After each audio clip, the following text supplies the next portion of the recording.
August 26th, 9 a.m. A devastating flash flood suddenly swept through the mountains of Nepal. A massive collapse of ice and rocks triggered the flood. Homes, roads, and bridges were washed away within moments.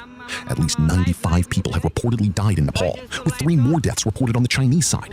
Around 384 tourists are still missing. Power plants and transmission lines were damaged. The entire area was cut off from the outside world.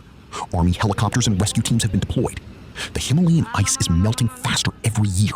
Is this just one disaster or a warning of something much bigger?